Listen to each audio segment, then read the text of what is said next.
O nosso convidado de hoje é o único homem que já tem a certeza de que vai festejar a 4 de outubro. Ou porque o PSD ganha, ou porque o PSD perde e ele passa a ser uma das mais fortes possibilidades para suceder a Pedro Passos Coelho à frente do partido. Senhoras e senhores, o líder da bancada parlamentar do PSD, Dr. Luís Montenegro. Boa noite. Tá bom? Só bem.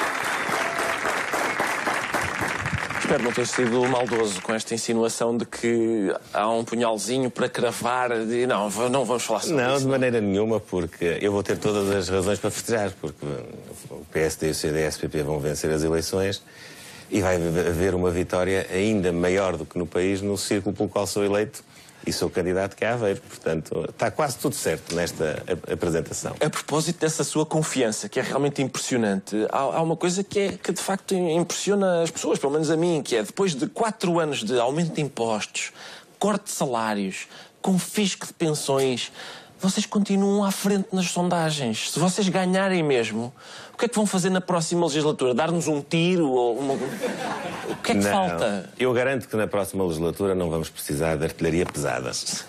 E esta que, infelizmente, o país teve de utilizar nos últimos anos, já vinha de trás, por exemplo, o corte de pensões, o corte de salários, mesmo o aumento de impostos, já foram decisões que, infelizmente, foram tomadas em 2010, quando o país já estava, do ponto de vista financeiro, muito desequilibrado e quando o Partido Socialista, já na altura, tinha necessidade de lançar mão de medidas muito exigentes, precisamente para poder reequilibrar a saúde financeira do Estado. Não conseguiu, teve que dar a oportunidade a outros, o povo português foi assim que quis em 2011 e hoje estamos numa altura em que estamos a devolver rendimento às pessoas, em que, felizmente, os pensionistas já não têm sobre eles a pressão que tinham há 2 e há 3 anos atrás e, portanto, os próximos 4 anos serão seguramente muito mais serenos desse ponto de vista e podemos almejar ter um alívio da carga fiscal e também um alívio das contribuições extraordinárias que os portugueses, infelizmente, tiveram que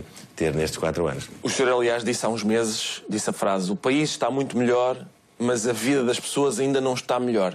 Não o preocupa que no dia 4 o país não vote, mas as pessoas votem?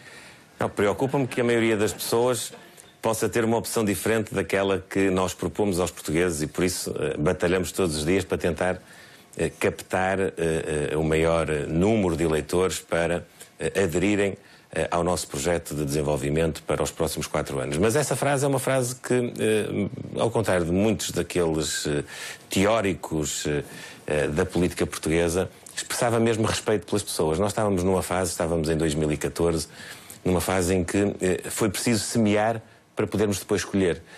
Como fazemos na agricultura, já sei que esteve aqui a Ministra da Agricultura, a doutora Assunção Cristas, já não poderá ser ela a explicar, mas um agricultor sabe que para ter uma boa colheita tem que ter também uma boa sementeira. Mas não é no dia em que lança a semente à terra que vai colher o fruto daquilo que é o seu trabalho.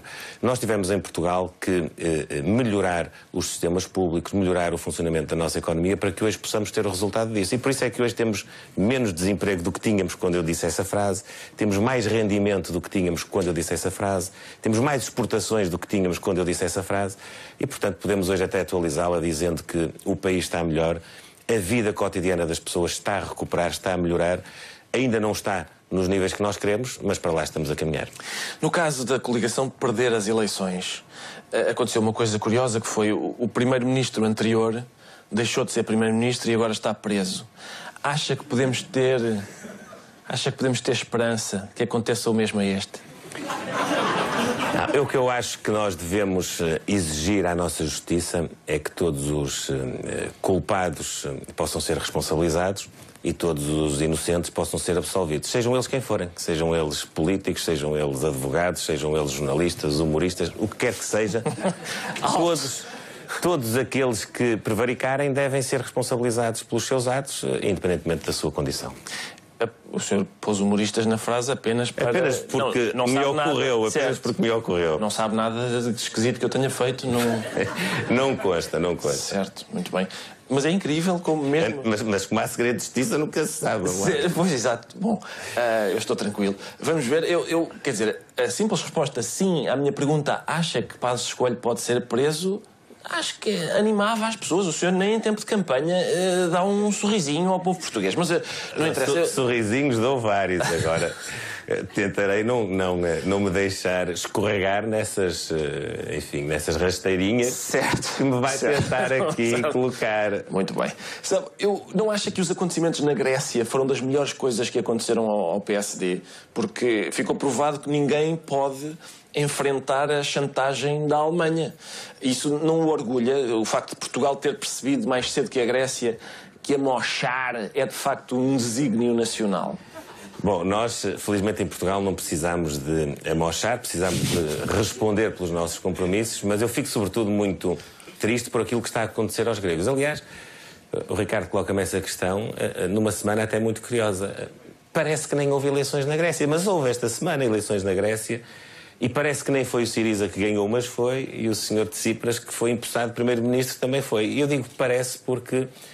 em janeiro último, neste ano já de 2015, no dia em que o Syriza ganhou pela primeira vez as eleições, não sei se recorda, o Partido Socialista, o Partido Comunista, o Bloco de Esquerda, acotovelaram-se nas televisões para quererem dizer: eu sou mais sirizista do que tu, eu estou mais ligado a este projeto político do que tu. Parece que meia dúzia de meses depois já ninguém tem nada a ver com isso, mas eu ainda tenho esperança, pelo menos, que o Dr. Garcia Pereira ou quiçá até Marinho e Pinto venham dizer que apoiam este projeto político, e houve alguém em Portugal que também ganhou com as eleições gregas. Também este Syriza ganhou já é uma espécie de Syriza light, não é? Como aqueles cigarros mais fraquinhos. É um bocadinho mais realista. Pouco, mas é um bocadinho mais realista. Voltando à polémica questão muito interessante sobre quem é que chamou a Troika, eu creio que encontrei aqui uma fórmula mais consensual de reconstituir o que aconteceu. Não sei se concorda comigo. A questão é esta. Para mim, portanto, foi o PS que chamou, vamos concordar com isto, o PS é que chamou a Troika, mas os senhores é que organizaram uma linda festa de boas-vindas. Acha que esta formulação contribui para nós podermos encerrar este assunto de uma vez por todas e pôr o país a discutir outra coisa absolutamente inútil? Lamento não concordar, mas ainda assim consigo identificar aí um ponto de vista que talvez seja interessante. Nós, relativamente à Troika, podemos, enfim, assumir a paternidade de duas festas de despedida. Há duas despedidas que fomos nós que protagonizámos. A primeira foi a do Governo Socialista, quando vencemos as eleições em 2011, e a segunda foi quando a Troika, em maio de 2014, foi embora. Portanto, os responsáveis pelas festas de despedida fomos nós.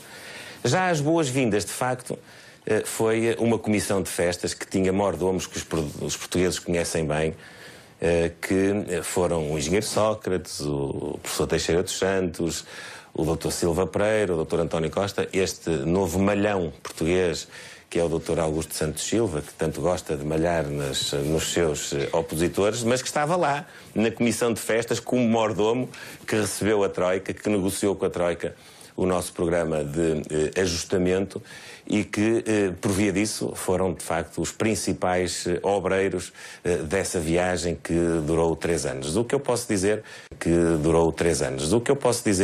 é que, em 41 anos de democracia, nunca o PSD foi responsável por dar as boas-vindas à Troika, já foi responsável por dar, enfim, um adeus e um até nunca, se possível, e é isso que eu desejo para o futuro do meu país, agora, independentemente do partido que liderar os governos. É que nunca ninguém tenha de dar as boas-vindas com uma comissão parecida como aquela que envolveu estes dirigentes do Partido Socialista em 2011. Sr. Doutor, na revisão da lei do aborto, agora recente, esteve quase para ser aprovada a obrigatoriedade da mulher assinar uma ecografia do feto para, enfim, perceber o que ia fazer. Se isto tivesse sido aprovado e a bem da equidade, não acha que também devia ser obrigatório que, por exemplo, quem votasse na coligação tinha de ver a fotografia de um desempregado e de 2 pensionistas, na miséria, só para verem o tipo de coisa em que se estão a meter? Não, nem uma coisa nem outra. A primeira era, de facto, uma proposta... eu posso dizer com toda a tranquilidade e frontalidade completamente absurda e estúpida, e por isso mesmo não teve qualquer adesão no Parlamento, nem mesmo nos grupos parlamentares ditos mais conservadores e onde, enfim, a pluralidade da opinião também integra pessoas que têm opiniões um bocadinho mais radicais desse ponto de vista. Nem essas foram capazes de assumir essa ideia, porque de facto ela era absolutamente absurda. Como também creio que é absurdo poder sujeitar um eleitor da coligação do PSD, CDS, PP a ter de assinar isso, não só porque, como lhe disse há pouco, a paternidade dessas medidas é de outrem, sobretudo do Partido Socialista, mas porque, felizmente, hoje, no boletim de voto, naquele quadradinho que tem à frente da frase Portugal à frente e com aqueles dois símbolos do PSD e do CDS-PP, aquilo que eu acho que se vislumbra com mais nitidez é o crescimento da nossa economia, é a recuperação do emprego no nosso país, é a manutenção dos principais serviços públicos, contrariamente àquilo que disseram. Veja que os profetas da desgraça, nestes 4 anos, prognosticaram que nós íamos entrar numa espiral recessiva, que não íamos sair da recessão económica, diziam que íamos desmantelar o Serviço Nacional de Saúde, que ia acabar o Serviço Nacional de Educação. Olha, estamos até numa semana onde o ano escolar está a iniciar-se com toda a tranquilidade. Muitos agora até dizem que chatice. O ano escolar está a começar tão bem, deve ser para haver eleições. Mas não é por isso, é porque de facto alguns erros foram corrigidos do passado e nós podemos ter ideias diferentes e temos projetos diferentes que são conhecidos. Não vou aqui naturalmente falar deles, mas há uma coisa que eu posso dizer.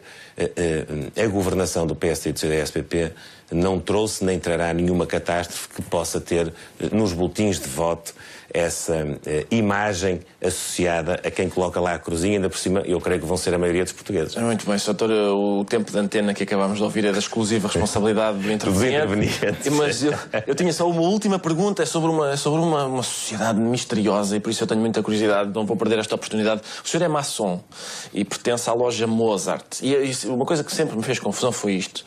Sendo a maçonaria uma associação que cultiva o aclassismo, ou seja, a inexistência de classes, e sabendo que maçom significa a letra pedreiro livre, não é estranho nós não conhecermos um único trolha que seja maçom?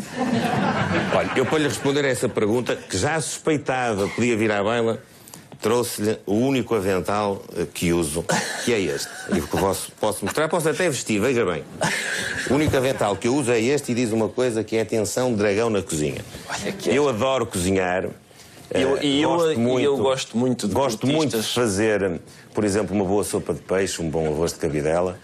Esta semana fiz até uma receita nova, que foi uns bifinhos à André, mas não falarei muito disso. Então, mas vem aqui para me aborrecer. Mas o que eu lhe posso dizer é que eu não sei se há trolhas ou se não há nesse tipo de associação, mas objetivamente o único avental que eu gosto de usar é este e uso frequentemente. Aliás, a minha mulher até me disse: como é que tu vais levar esse avental? Até está aqui com umas nódoas, mas pronto, não tive tempo de me preparar de outra maneira. Muito bem, Sr. Doutor, agradeço imenso Foi um prazer. a sua presença aqui.